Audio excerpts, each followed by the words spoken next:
My name is gonna be aka alias Mini Mini. Good morning, good evening, depends on your location.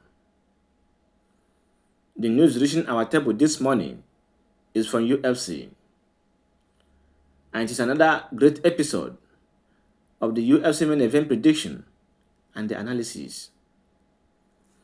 It is UFC live event taking place in Miami. Here are my predictions. Make sure you watch and share and put your comment on the comment section who you think are going to be the winner of this following great fights. Below are the predictions. The UFC that is taking place in Miami this Sunday, 13th April, 7:30 a.m. Main event is Alexander Vokaniski versus Diego Lopez. This is a very intriguing fight. It's a fight of the IQ and the fight of the people. It's a fight where they are trying to trace out the best of the best in the featherweight division.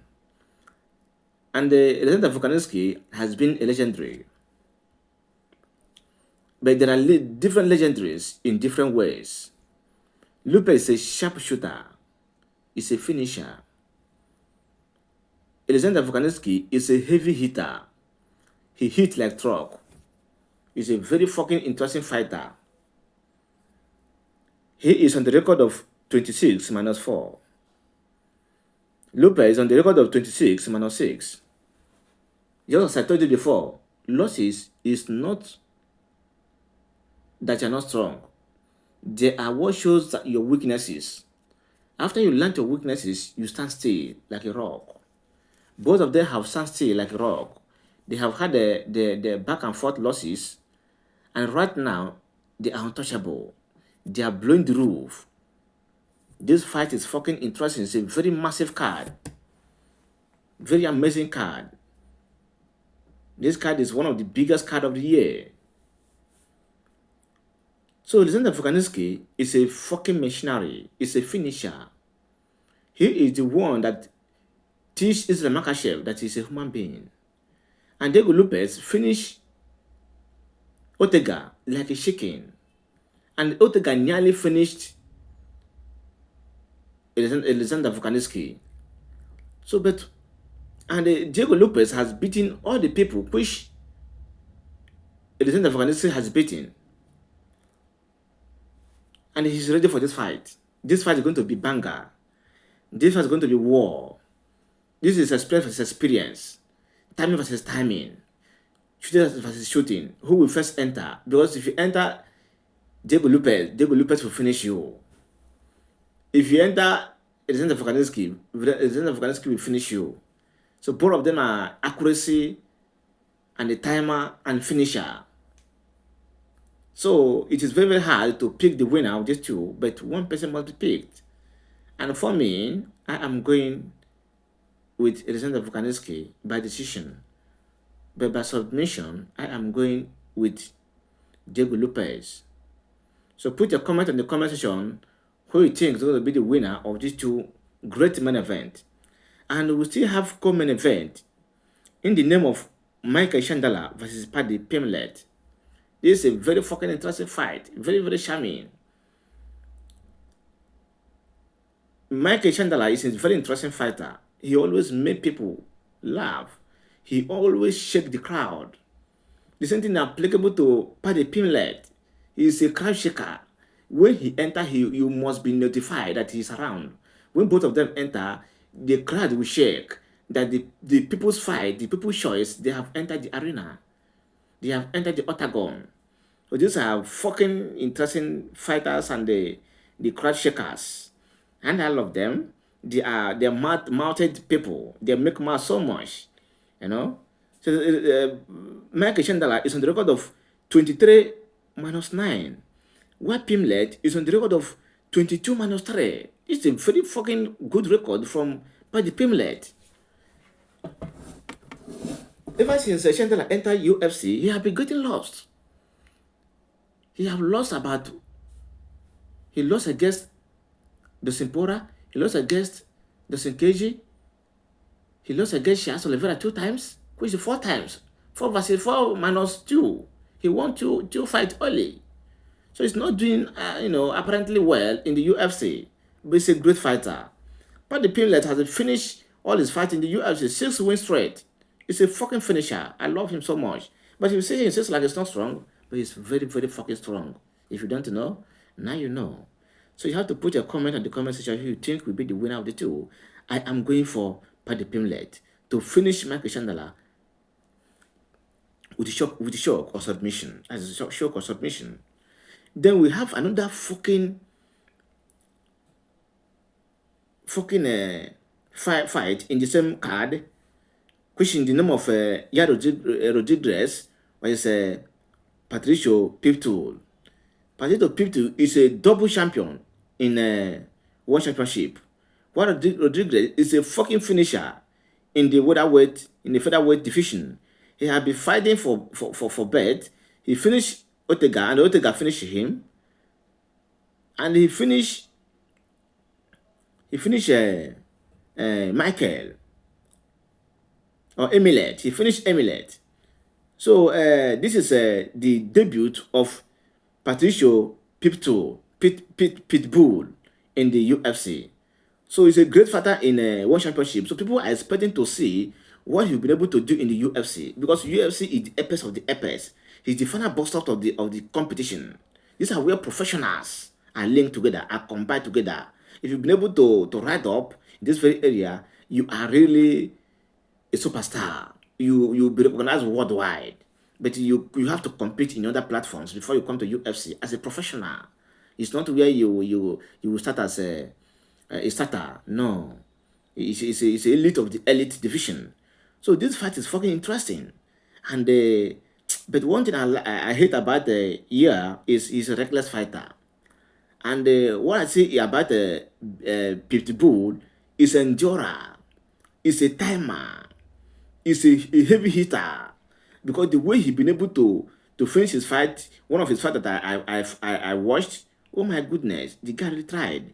He is on the record of 36-7, and Yair Rodriguez is on the record of 20-6. He fight Lopez of the Lopez in the UFC. Oh my God, this fight is fucking interesting and charming. I like it so much. So I am going with Pitbull to win by knockout, because Yair Rodriguez will be very, very reckless to move anyhow, and the Pitbull will knock him out. Then we have another interesting fight in the name of Bruce Michel versus Jean Silva. This Jean Silva is a madman fighter. He's a fucking interesting fighter. He finished people like without looking back. He go he go face to face and finish you. He don't fear you. He fight like Alexander. He fight like Alex Pereira. He will stand at your front. He will come eyeball to eyeball. He say you cannot do anything. You are hit me. You can, your hit cannot affect me, but I'm going to finish you. That is the way I like fight to be. When you are fighting your fellow human being, you don't have to fear the person. You have to train the way that if the person hits you, you'll be able to endure, and you have to retaliate your own. You have to exchange your own, and you hit it in a way that your own cannot affect me, but my own is going to affect you. That is the way Silva used to fight. And the bruising is a submission machine. It's a submission machine. The guy is a finisher. If you fuck up, he will squeeze you. He's a wrestling master. He will drop you on the ground and squeeze you. But this very one is a ghost versus a human. That is what he described it as. So it's a very fucking interesting fight. Bruce Michel is on the record of 17-3, while Jean Silva is on the record of 15-2. So put your comment in the comment section who you think is going to be the winner of these two. I am going with Jean Silva to win by knockout. Then I have another big light heavyweight here in the name of Nikita Krylov versus Dominic Reyes, my lovely fighter, my favorite fighter. But this UFC we are talking about is not easy fight. It's not a place where you have to make mouth. It's only John Jones that's been able to overcome the adversary. by being undefeated for years with the sense that he's using to follow it. You know? So Raya is a finisher. He's the one that beat John Jones, which I had it a dream. Where Raya beat John Jones, and the world recognized that Raya beat John Jones, but they rob it and give it to John Jones. That is a robbery. John Jones is minus one. Raya beat John Jones. So, but after that fight, Raya is on a straight losses of four. It is fucking shameful. It really hit Raya badly to an extent that Raya even decided to quit from the UFC because the shame of that many losses really outweigh him down. Oh my goodness, man. And Nikita, they say, is a very fucking fighter. He's on the record of 30 minus 9. Why Raya is on the record of 14 minus 4? So this is a very fucking interesting factor. People have been talking about Nikita. I don't know him much, but they say he's a beast. Just that he's been there for a long time, but it's not that regular. He always take it one after the other with the patient. That is why he's supposed to be at the top. But because of the way he used to fight, that is why he's not at the top. He used to take it slowly, you know. So, but Ray these days is another level. He has been finishing his opponent. He finished two of his opponents now, and he's climbing up. He's still talking about John Jones. He still say, "I will be where I am. I am made to be at the uppers, and I must be at the uppers." You see to that? And I believe in him. The losses is not what will make you to take you a loser. It is what makes you to go and redefine yourself, to go and make things that is not working to be working. You see your lip sauce and you put them in order and you come back to show that the world that you are up there now. You are now a complete mixed martial art. Just like John Jones, Israel Deseye, Usman, uh, what is La Banca Chef, Khabib, you know, and legendary, Ile Topora, Master Holloway, Dustin Pora, Dustin KG, etc. Those are legendaries in the UFC. Apex of the Apex fighters. So and I can't ready to be there. I love him so much. Dominic Cruz, Daniel Cormier, Francis Ngannou, Stipe, so on and so forth. So what I'm saying here is this fight is gonna be a fight of the elephant. It is where two elephants will be fighting. They say it's only the grass that bear the consequences. That's what I want to say here between the Nikita versus Dominic Reyes. Because Dominic Reyes will try to is a finisher. He's a knockout machine. He has a power in his both hand, left and right. So if Nikita did not take this fight to the ground, if he did not knock Ray out, Ray will knock him out. That's what I see in this fight. So these are the predictions in UFC 314 in Miami live. We are going to be there live. Make sure you are there. So put your comment in the comment section who you think is going to be the winner of this two fight, and I'm putting my money on Ray to win by knockout. This is gonna be aka alias many. These are my predictions on the UFC 314. Meet you at next episode. And remain blessed. Don't forget to subscribe.